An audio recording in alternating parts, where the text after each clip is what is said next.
اس دور میں، دور حاضر میں آج اس بات کی ضرورت ہے، ہم میں اگر اپنی زبان کی خدمت کی صلاحیت نہیں ہے تو غیروں کو کیا پڑی ہے۔ ہندوستان میں ریاستوں کا بٹوارہ زبان کی بنیاد پر ہوا تھا، لیکن اردو سے ناانصافی برتی گئی۔ اگر اس وقت انصاف سے کام لیا جاتا تو آج اردو زبان کی بھی ایک الگ ریاست ابھری ہوتی۔ اس کے بجائے اردو بولنے والے علاقوں کو آپس میں بانٹ دیا گیا تاکہ یہ زبان سدا کے لیے ختم ہو جائے۔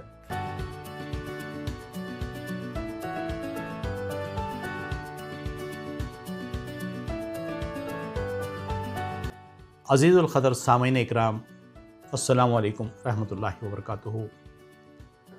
اردو زبان کی ہمہ گیری کی دوسری قسط میں اس بات پر اختتام کیا تھا کہ افسوس کے ساتھ کہنا پڑتا ہے کہ تابناک مقبولیت کے باوجود اس کی اہمیت کو نہ مرکزی حکومت تسلیم کرتی ہے، نہ ریاستی حکومتیں تسلیم کرتی ہیں، اور ہم خود اردو کے چاہنے والے اس سے کترا رہے ہیں۔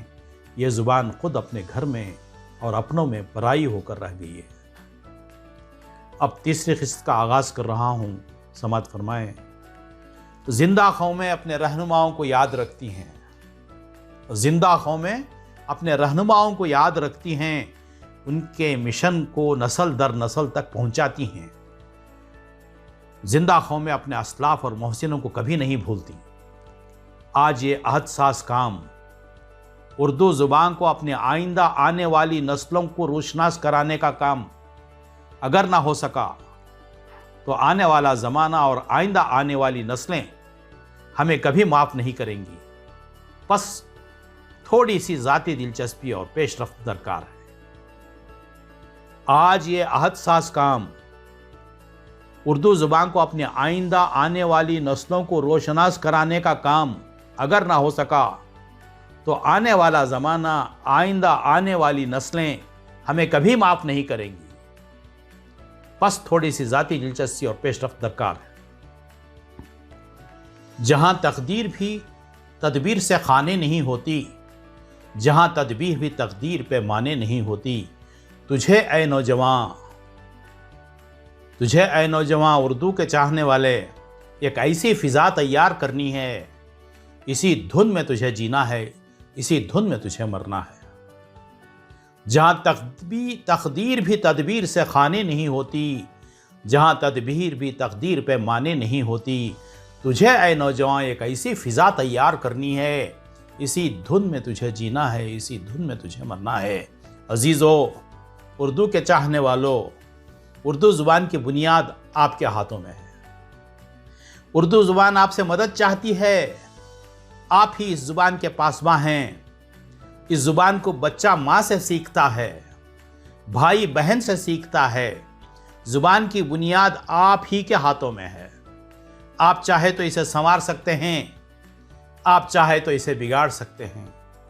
کیا آپ اس بات کو پسند کریں گے کہ ہم غیروں کے سامنے گڑ گڑائیں اور کہیں کہ اللہ ہماری زبان کو بخشوا دو، اسے زندہ رہنے دو؟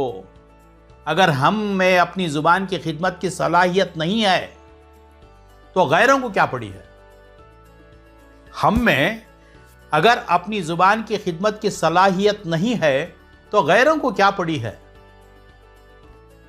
گرا دی اپنی قیمت ہم اپنے ہی نگاہوں میں، گرا دی اپنی قیمت ہم اپنے ہی نگاہوں میں، برا خود ہی سمجھیں گے تو اچھا کون سمجھے گا؟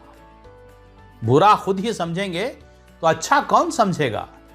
اس دور میں، دور حاضر میں آج اس بات کی ضرورت ہے، ہم تمام اردو کے چاہنے والوں کی ذمہ داری ہے کہ خصوصاً اردو زبان کی حمایت میں کارگر تنظیموں اور خصوصاً انجمن ترقی اردو کو شاندار جلسوں کے ساتھ ساتھ اردو اسکولوں کی طرف توجہ دے کر اردو اسکولوں کے ماحول کو خوشگوار بنانا ہے، تاکہ والدین بخوشی اپنے بچوں کو ان اسکولوں میں داخلہ دلوا سکیں۔ اس ضمن میں ریاست کرناٹک میں انجمن ترقی اردو اور محفل نساء اور دیگر تنظیمیں بہت اچھا کام کر رہی ہیں۔ بنگلور کی سرحد میں اردو اسکولوں کا ماحول خوشگوار بنانے کی کوشش ہو رہی ہے۔ اللہ انہیں کامیاب کرے۔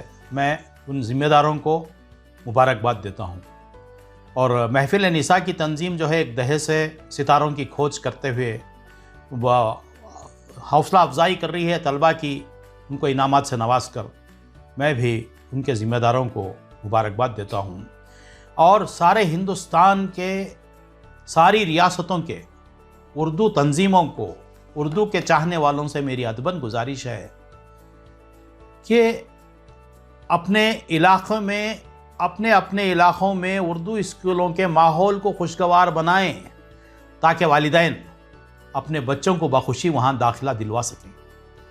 ہم کانوینٹوں کو 1.5 لاکھ 2 لاکھ روپے دینے میں جھجکتے نہیں بطور ڈونیشن، صرف 40-50 ہزار میں کافی انفراسٹرکچر اردو اسکول کا بن جاتا ہے۔